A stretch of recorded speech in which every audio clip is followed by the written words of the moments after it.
Certain things change from the Trayodashi of Kartika Masa. Traditionally, they created a science as to how one should behave. So, the significance of the festival has largely been ignored. It is time to bring this back so that you don't sink down. Do not become susceptible to various negative forces which are always working upon us. This is Deepavali time.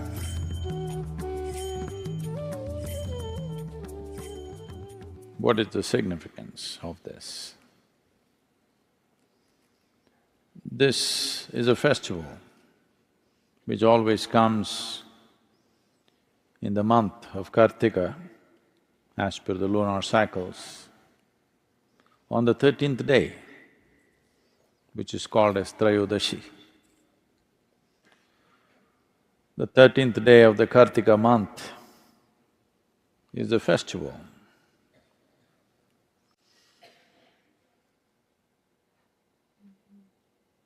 Traditionally, the science behind this is,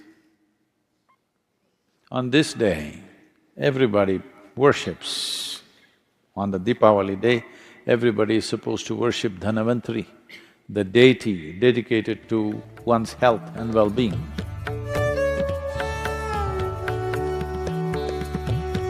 Today the word Dhanavantari has almost become synonymous with a doctor. Dhanavantari or the deity Dhanavantari is supposed to be the source of Ayurveda, the science of long and healthy lives. Well, lot of North Indian people, lot of North Indian people. So, I don't know when they did this, because the nature of the language is like that.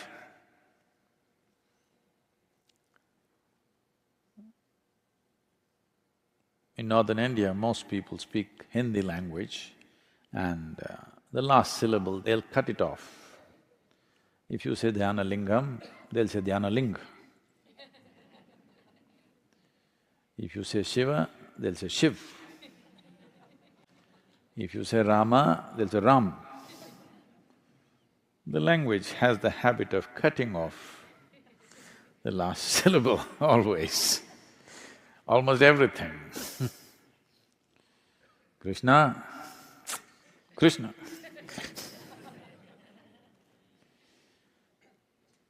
Deepavali, Diwali, like this. So someone cut this Dhanavantari and Trayodashi and made it Dhantera.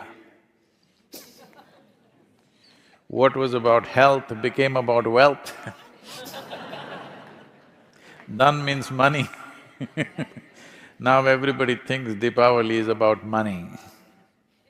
Why it is about health is, for those of us who live in the northern hemisphere, it is from this day onwards, certain things change. From the Trayodashi of Kartika Masa, things change. In a way, there is a slowdown of life. So for the winter months, what you should do with yourself, what time you should wake up, what you should eat, how your food habits should change, how your practices should change, for all this, traditionally they created a science as to how one should behave to pass through winter months without getting sick, without getting depressed, without losing your sense of balance and purpose in life. How to do this? For this, there was an entire science. Lighting of lamps and bursting of crackers was one of those things, so that you don't slip into a slowdown. There is genetically, there is a dimension, the evolutionary memory within us thinks that as winter months come, whether it actually got cold or global warming kept you warm, that's not the point. The changes have happened. The distance between the planet and the way the planet and the sun are positioned has changed. Because of that, slowdown of life happens. If you were a bear, I believe you were some time ago, you would be hibernating. So there is a tendency for the body to hibernate. If you do not know this, the seed doesn't sprout. Nobody plants a seed from this season to 14th of January in India because the seed will not sprout fully or will not sprout at the same speed as it would in other seasons. Everything, life slows down in the northern hemisphere. Because life is slowing down, we are preparing to do more energetic things around us so that we don't really slow down and become a part of that. In a way, we are trying to assert our evolution. Yes, if we were some other creature, we would go and curl up somewhere. But now we have become human, we have transcended our biology. Am I assuming too many things?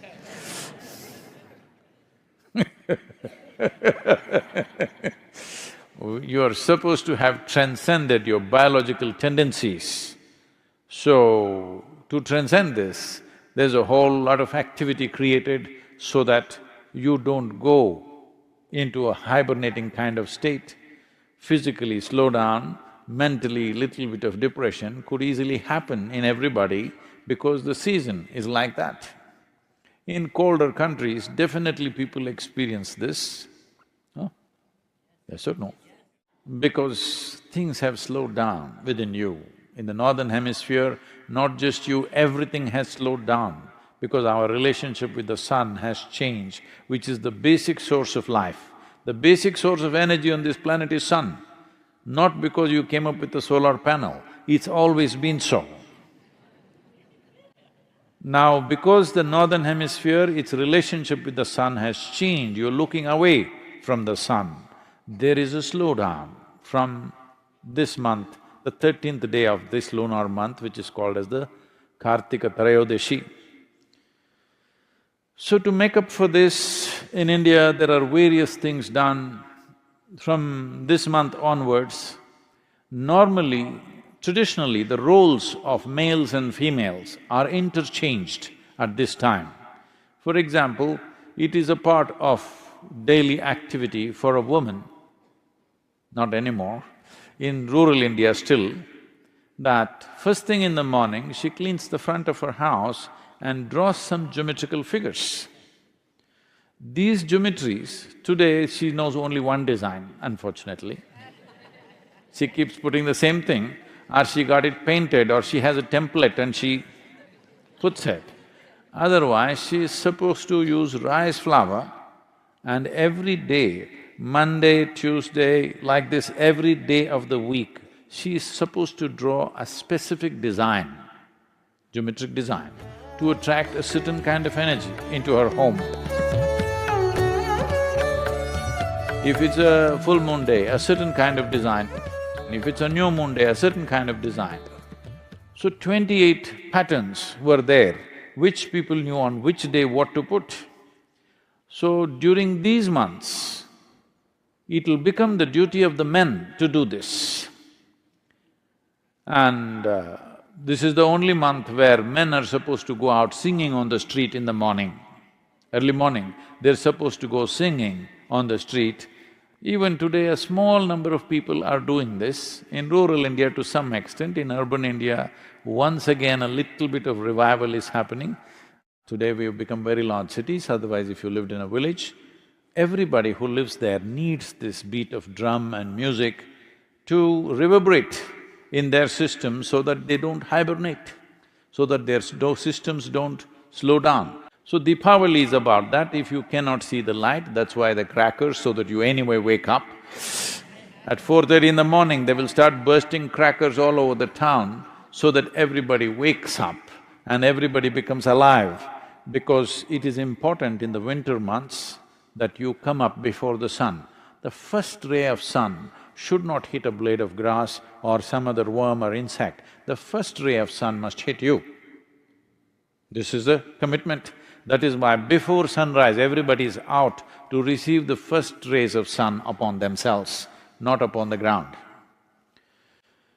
So, the significance of the festival has largely been ignored, but still people are singing a bit and bursting crackers a bit.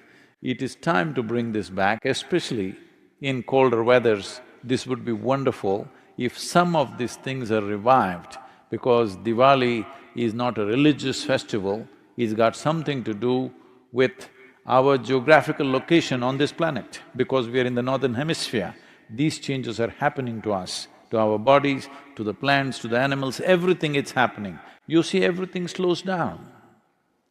But if you slow down within yourself, mentally if you slow down, you will become little dim.